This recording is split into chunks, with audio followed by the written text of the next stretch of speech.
নমস্কাৰ মই অঞ্জলিয়ে পুনৰবাৰ স্বাগতম জনাইছো আশা কৰিছো আপোনালোক সকলো ভালে আছে ময়ো ভালে আছো আজি মই আপোনালোকৰ কাৰণে কঁঠাল গুটি আৰু কণীৰ লগত বনোৱা এবিধ কাৰি আগবঢ়াব লৈছো তেনেকুৱা কোনো ধৰণৰ আজি মই ফুলৰ বিষয় লৈ অহা নাই নিশ্চয় লৈ আহিম নেক্সট ভিডিঅ'ত আজি ভাবিলো এটা ৰেচিপিকে আগবঢ়াও যেহেতু কঁঠালৰ সিজন আৰু কঁঠাল গুটি খোৱা বতৰ হয়নে এয়া আমাৰ এই ননদ হয় মোৰ ববি তাই আছেহি সেই কাৰণে তাই মোক এইখিনি কঁঠাল গুটিখিনি গুছাই মেলি ৰেডি কৰি দিলে আৰু মই এয়া কেইটামান কঁঠাল গুটি ললো আৰু এয়া কুকাৰত উঠাই দিলো তাৰমানে কঁঠাল গুটিখিনি মই এতিয়া সম্পূৰ্ণ ধুনীয়াকৈ সিজাই লম 2-3টা সিটি দিয়াই ললো তাৰ পাছতে এটা কেৰাহী ললো কেৰাহীত এয়া মই দেখিছেনে বইল কৰি থোৱা ডিম কেইটা মই কাট লগাই ললো আৰু এয়া মই এতিয়া অকণমান ৰঙচুৱাকৈ ফ্ৰাই কৰি লম মিঠাতেল ব্যৱহাৰ কৰিছো মই আৰু এই আপোনালোকে যিকোনো অইল ব্যৱহাৰ কৰিব পাৰে মই এয়া মিঠাতেলে ব্যৱহাৰ কৰিছো আৰু ডিম কেইটা অকণমান ৰঙচুৱাকৈ ভাজি ললো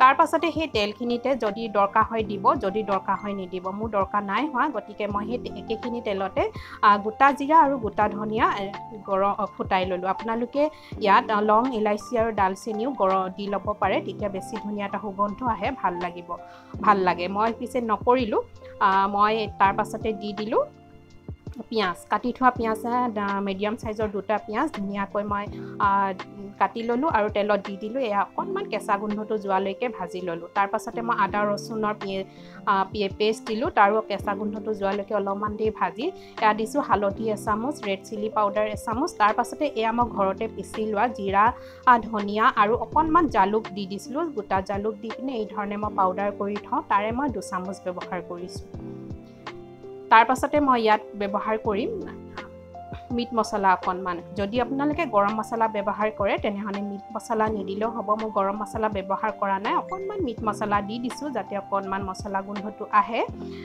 এয়াই তাৰ পাছতে এইখিনি অকণমান সময় ভাজি লোৱাৰ পাছতে মই এতিয়া দি দিম বিলাহী পেষ্ট মই এটা ডাঙৰ সাইজৰ বিলাহী এই ধৰণে পেষ্ট বনাই ললো বনাই পেলে মই এতিয়া গোটেই পেষ্টখিনি ঢালি দিলো আৰু ঢালি দিয়াৰ পাছতে মই ইয়াত অকণমান নিমখ ব্যৱহাৰ কৰিম আৰু যেতিয়ালৈকে বিলাহী আৰু মছলাই তেল নেৰে তেতিয়ালৈকে মই অকণমান সময় ভাজি থাকিম এয়া মই অকণমান সোৱাদ অনুসৰি নিমখ দিছো যিহেতু বিলাহী দিছো বিলাহীখিনি অকণমান ভালকে সিজি যাব হেতু কাৰণে মই এতিয়াই মই অকণমান নিমখ ব্যৱহাৰ কৰিছো আৰু এয়া যেতিয়ালৈকে তেল নেৰে তেতিয়ালৈকে ভাজি আছিলো আৰু এয়া মোৰ বিলাহী মছলাই যেতিয়া তেল এৰিব ধৰিলে তেতিয়া মই এয়া দি দিছো কঁঠাল গুটিখিনি বইল কৰি থোৱা কঁঠাল গুটিখিনি গোটেইখিনি মই ইয়াত দি দিছো আৰু কঁঠাল গুটিখিনি যিহেতু সিজাই হয় এয়া অকণমান সময় মই এতিয়া ঢাকন লগাই ভাজিম এয়া দেখিছেনে খুব ধুনীয়া হয় আৰু এইবিধ জানেনে মই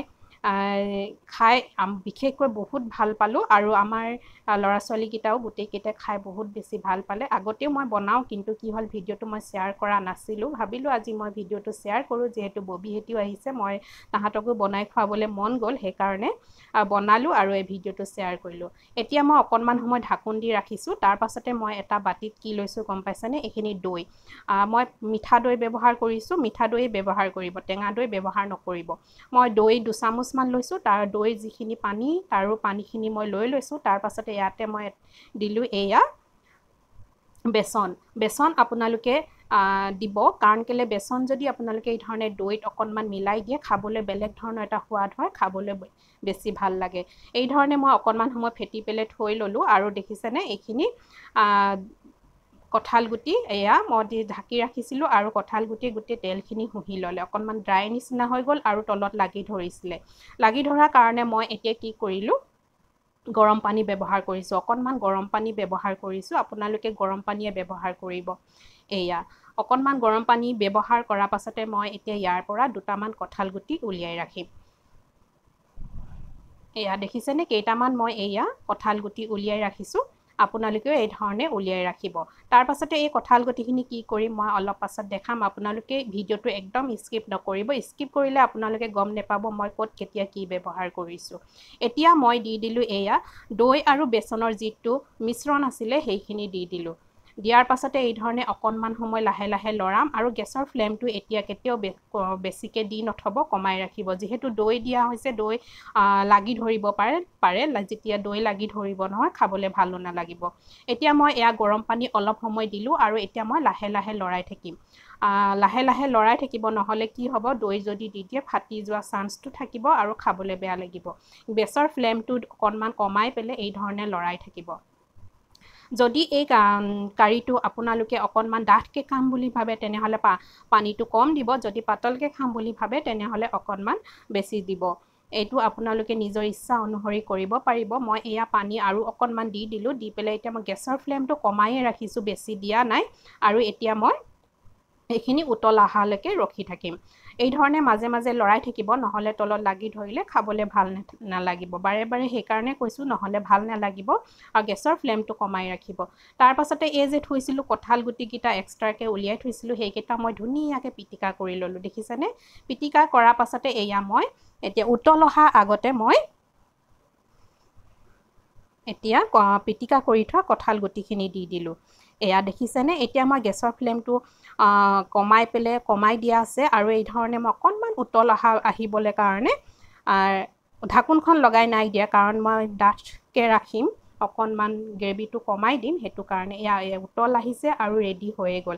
এই ধৰণে মাজে মাজে লৰাই থাকিব। আৰু এয়া মোৰ দেখিছেনে কণীৰ তৰকাৰীখন আৰু কঁঠাল গুটিৰ লগত যি কণী কাৰী বনাইছিলোঁ, এয়া মোৰ ৰেডি হৈ গ'ল। এতিয়া নমাবৰ সময়তে মই দি দিম কচুৰি মিঠি। কচুৰি মিঠি যদি দি দিয়ে নহয়, এটা খুব ধুনীয়া ফ্লেভাৰ আহে, খাবলৈও আঞ্জাখন বেলেগ ধৰণৰ এটা সোৱাদ হয়। এয়া উতল আহিলে আৰু মোৰ গ্ৰেভিও ধুনীয়াকৈ ডাঠ হৈ গ'ল। এতিয়া মই ইয়াতে দি দিম কচুৰি মিঠি। আৰু মোৰ এই যদি ভিডিঅ'টো চাই ভাল লাগিলে তেনেহ'লে এটা লাইক কৰিব, এটা সুন্দৰ কমেণ্ট কৰিব, আৰু যিসকল নতুন সেইসকলে ছাবস্ক্ৰাইব কৰি কাষতে থকা বেলটো অল কৰি দিব। তেনেহ'লে এয়া মোৰ আঞ্জাখন ৰেডি হৈ গৈছে। আৰু এতিয়া মই দি দিলোঁ কচুৰি মিঠি। কচুৰি মিঠিখিনি অকণমান মোহাৰি পেলাই দিব, তেতিয়া বেছি ভাল লাগে, সেইকাৰণে মই অকণমান মোহাৰি পেলাই দিলোঁ। আৰু এইখিনি মোৰ আঞ্জা ৰেডিয়ে হৈ গ'ল, দেখিছেনে? কণীৰ যি কঁঠাল গুটিৰ লগত যি কণীৰ তৰকাৰী, এনেকৈ যদি বনাই নাই খোৱা নহয়, খাই চাবচোন, সঁচাকৈ বহুত বেছি সোৱাদ হয় খাবলৈ। আৰু সৰু ল'ৰা ছোৱালীয়ে বিশেষকৈ বহুত বেছি ভাল পায়। আৰু ভাবিছোঁ আপোনালোকেও খাই ভাল পাব, বনাই মেলি খাব। যদি নাই খোৱা তেনেহ'লে ব'লক, আমি খাবৰ কাৰণে ৰেডি কৰি লৈছোঁ। এয়া দেখিছেনে? এটা বাউলত উলিয়াই ল'লোঁ। আৰু এয়া দেখিবলৈ যেনেকুৱা ধুনীয়া নহয়, খাবলৈ সঁচাকৈ বহুত বেছি সোৱাদ। যদি নাই খোৱা খাই চাব বুলি আশা ৰাখিলোঁ। আৰু আপোনালোকে আগৰ ভিডিঅ'কেইটাত মোক বহুত বহুত মৰম দিছে, আৰু তাকে আকৌ আগলৈও মৰম পাই থাকিম বুলি মই আশা ৰাখিলোঁ। আৰু মই এইকেইদিন আপোনালোকৰ ভিডিঅ'বিলাক চাব পৰা নাই, নেটৱৰ্ক ইমান শ্ল' নহয়, ঘূৰি থাকে, সেইকাৰণে ভালকৈ মই আপোনালোকৰ ভিডিঅ'বিলাক চাবলৈ পৰা নাই। নিশ্চয় চাই দিম বাৰু। তাকে যদি নেটৱৰ্ক ভালে আহে তেনেহ'লে নিশ্চয় মই আপোনালোকৰ ভিডিঅ'বিলাক চাম। এয়াই আজি মোৰ ৰেচিপিটো দেখিছেনে কেনেকুৱা লাগিছে? দেখিবলৈ যেনেকুৱা লাগিছে নহয়, খাবলৈও তেনেকুৱাই বহুত বেছি সোৱাদ। যদি এই ধৰণে বনাই নাই খোৱা নহয়, সঁচাকৈ খাই চাব, বৰ ভাল লাগে। তেনেহ'লে আজিলৈ আহিছোঁ, বাই।